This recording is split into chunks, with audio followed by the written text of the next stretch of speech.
অনুব্রত মণ্ডলের বিরুদ্ধে এত বেশি অভিযোগ, গরু পাচারের মতো অভিযোগ ছিল, তারপরেও জামিন কিভাবে হয়ে গেল? দেখুন, অনুব্রত মণ্ডলের বিরুদ্ধে অভিযোগ ছিল। অভিযোগ করাটা একটা জিনিস, আর অভিযোগকে প্রমাণ করাটা এবং অভিযোগের সপক্ষে সমস্ত যুক্তি, তথ্য, পরিসংখ্যান সমস্ত কিছু পেশ করাটা অন্য জিনিস। এবং সামগ্রিকভাবে একটা গুরুতর অভিযোগে তাকে অ্যারেস্ট করা হয়েছিল, সেটা আগস্ট 2022। 2 বছরেরও বেশি সময় অনুব্রত মণ্ডল কাস্টডিতে আছে। এবং দুটোই কেন্দ্রীয় এজেন্সি, একটা হচ্ছে ইডি এবং একটা হচ্ছে সিবিআই, এনফোর্সমেন্ট ডিপার্টমেন্ট এবং সেন্ট্রাল ব্যুরো অফ ইনভেস্টিগেশন। তারা দুজনেই অনুব্রত এবং তার মেয়েকেও হেফাজতে নিয়েছিল। কিন্তু হেফাজতে নেয়ার পরে দীর্ঘ সময় পেরিয়ে গেছে, এবং এই যে মামলাটা কবে বিচার শুরু হবে এবং আরও যারা আসামি আছে না আছে সমস্ত বিষয়টা যেটা অথই জলে, কোনো কিনারা নেই। কবে শেষ হবে, কিভাবে শেষ হবে, কোনো দিশা নেই, এরকম একটা জায়গায় পৌঁছেছে। তাই গত প্রায় 30শে জুলাই সিবিআই এর কেসে অনুব্রত মণ্ডল জামিন পেয়ে গেছে। ইডির কেসে বাকি ছিল, এবং ইডির কেসেও অনুব্রত মণ্ডলের মেয়ে, হ্যাঁ, সুকন্যা, সেও কিন্তু গত 10 তারিখে 10ই সেপ্টেম্বর জামিন পেয়েছে। বাবার জামিন পাওয়ার ঠিক 10 দিন পরে, এই মেয়ের জামিন পাওয়ার 10 দিন পরে বাবা অনুব্রত মণ্ডল ওরফে কেষ্ট, বীরভূমের কেষ্ট, সেও জামিন পেয়েছে ইডির কেসে। অর্থাৎ আজকেই হয়তো, আজ শনিবার 21শে সেপ্টেম্বর, আজই হয়তো তিহার জেল থেকে অনুব্রত মণ্ডল ওরফে কেষ্ট, বীরভূমের কেষ্ট, ছাড়া পেতে চলেছে।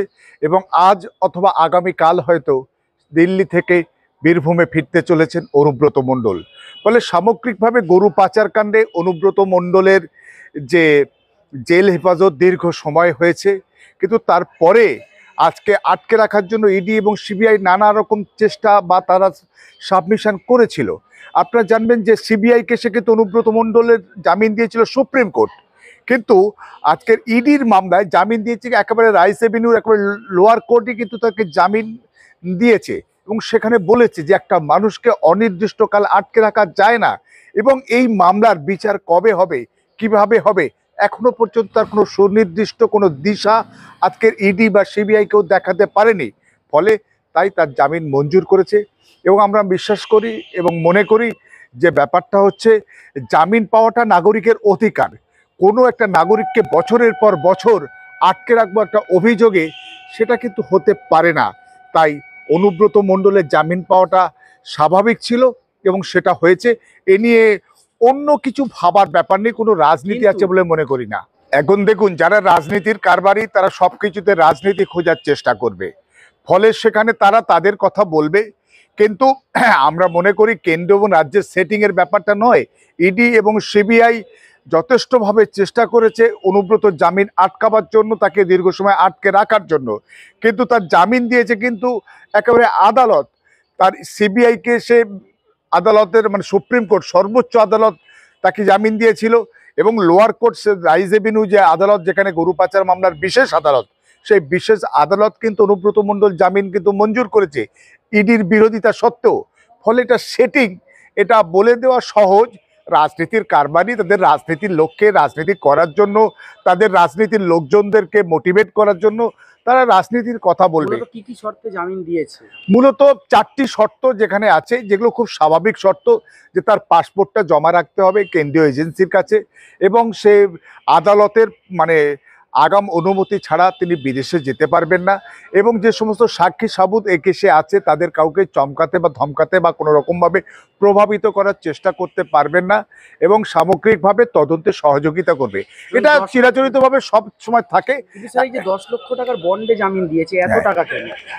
এখন দেখুন, এখন বড় টাকা থাকলো তার মানে ব্যাপারটা হচ্ছে এটা ঠিক যে জামিন দেওয়া হয়, একটা বন্ড দেওয়া হয় যে আমি যদি অনাদায়ে কিন্তু এই টাকাটা আমার ফরফিট হয়ে যাবে। আর তাছাড়া এটা বিশেষ আদালত, একটা বড় কেস, ফলে বেলের অ্যামাউন্ট একটু বেশি হতেই পারে, সেটা নিয়ে খুব বড় ব্যাপার নয়। আর তাছাড়া যেখানে কোটি কোটি টাকা যাদের আছে বা জানা যায় বা বোঝা যায়, ফলে সেখানে বেলের অ্যামাউন্টটাও বড় হতে পারে বড় কেসের ক্ষেত্রে। তাহলে কি এই গরু পাচার মামলায় সিবিআই বা ইডি এখনো চার্জশিট দাখিল করতে পারেনি? না, চার্জশিট অবশ্যই দাখিল করেছে। চার্জশিট দাখিল না করলে 90 দিনের বেশি কাউকে আটকে রাখা যায় না। কিন্তু চার্জশিট দাখিল করা একটা জিনিস, আর বিচার শুরু করা, বিচার প্রক্রিয়া শুরু করাটা আর একটা জিনিস। ফলে চার্জশিট হয়েছিল বলেই তো দীর্ঘ সময় তাদেরকে, প্রায় 2 বছরের বেশি সময় তাকে আটকে রাখা সম্ভব হয়েছিল। চার্জশিট হয়েছে, কিন্তু একবার চার্জশিট দিলে পরবর্তীকালে আরও সাপ্লিমেন্টারি চার্জশিট দেওয়ার সুযোগ থাকে বা দিতে পারে, এবং সামগ্রিকভাবে সেই সমস্ত চার্জশিটের পরে কবে বিচার শুরু হবে সেটা কিন্তু কোনো দিশা দিতে পারেনি। কারণ এই সমস্ত ঘটনার প্রেক্ষিতে বহু মানুষ বহুভাবে জড়িত থাকে, এবং সেখানে তাদের কারো কারো গ্রেপ্তার হয়েছে, কেউ কেউ গ্রেপ্তার হয়নি, আরও কারো গ্রেপ্তার করা যেতে পারে, আরও সাপ্লিমেন্টারি চার্জশিট দেওয়া হতে পারে।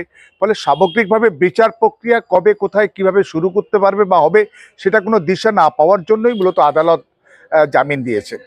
সত্যি সত্যি কি অনুব্রত মণ্ডল গরু পাচার করতেন, নাকি কোনো রাজনৈতিক প্রতিহিংসার শিকার হলেন? কি খবর আছে? এটা আমরা বলতে পারি না তিনি গরু পাচার কাণ্ডে কোনোভাবে জড়িত কিনা। তবে এটা ঠিক যে আদালত তার রায়ে বলেছেন যে গরু পাচার কাণ্ডে সরাসরি তিনি যুক্ত, এই মর্মে কেন্দ্রীয় এজেন্সি কোনো রকম কোনো তথ্য সাবুত মানে পেশ করতে পারেনি আদালতে। কিন্তু তিনি জড়িত কিনা বা কোনোভাবেই তার সম্পর্ক আছে কিনা এটা কিন্তু আমাদের পক্ষে, কারোর পক্ষে বলা সম্ভব নয়, বলা উচিত নয়। মূলত গরুগুলো ইডি সিবিআই কি অভিযোগ, গরুগুলো কোথা থেকে কোথায় পাচার হতো? আমরা সবাই জানি ওপেন সিক্রেট, মূলত উত্তর ভারত থেকেই গরুগুলো আসতো এবং সেগুলো ঝাড়খণ্ড হয়ে, বিহার হয়ে পশ্চিমবঙ্গে প্রবেশ করত, এবং সেখানে বীরভূম হচ্ছে একটা করিডোর ছিল, সেটা হচ্ছে বীরভূম থেকে এটা সীমান্তে মুর্শিদাবাদ হয়ে সীমান্তে পৌঁছে যেত বলে আমরা অভিযোগ পেয়েছি বা অভিযোগ জেনেছি। কিন্তু সামগ্রিকভাবে সেই যে বীরভূমের যাতায়াতের পথে, সেখানে যেহেতু তিনি বীরভূমের শাসক দলের যে অন্যতম সভাপতি, মানে জেলা সভাপতি, এবং তিনি অবশ্যই প্রভূত ক্ষমতার অধিকারী ছিলেন, এবং বলা হচ্ছে অভিযোগ মানে তদন্তকারী সংস্থার পক্ষ থেকে যে তার মদদে, তার প্রচেষ্টায়, তার সহযোগিতায় এই গরুগুলো কিন্তু সীমান্তে পৌঁছে যেত, সেই কারণেই তাকে অভিযুক্ত করা হয়েছে। সেটা তো অমিত শাহের আন্ডারে। হ্যাঁ, অবশ্যই যে বর্ডার সিকিউরিটি ফোর্স, এটা হচ্ছে আমাদের যে আন্তর্জাতিক যে বর্ডার, সেই বর্ডারের নিরাপত্তা এবং সেগুলো দেখভাল এবং সেখানে সুরক্ষার দায়িত্বে রয়েছে কিন্তু বিএসএফ। কিন্তু সেই বিএসএফ এর নজর এড়িয়ে কিভাবে আজকের গরুগুলো পাচার হচ্ছে?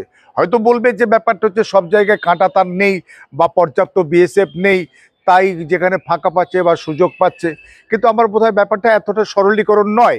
কারণ বিএসএফ সব জানে বোঝে, বিএসএফ এর কর্তা সেখানে গরু পাচার কাণ্ডে অ্যারেস্ট হয়েছিলেন, এবং কেন্দ্রীয় এজেন্সি, কেন্দ্রীয় যে বর্ডার সিকিউরিটি ফোর্স, তাদের মদত, তাদের সহযোগিতা, তাদের দৃষ্টির বাইরে গিয়ে বোধহয় এরকম কিছু করাটা খুব অসম্ভব, এবং সেখানেও কিন্তু এই কেন্দ্রীয় সংস্থা, কেন্দ্রীয় এজেন্সি, তারা তাদের দায় এড়াতে পারে না।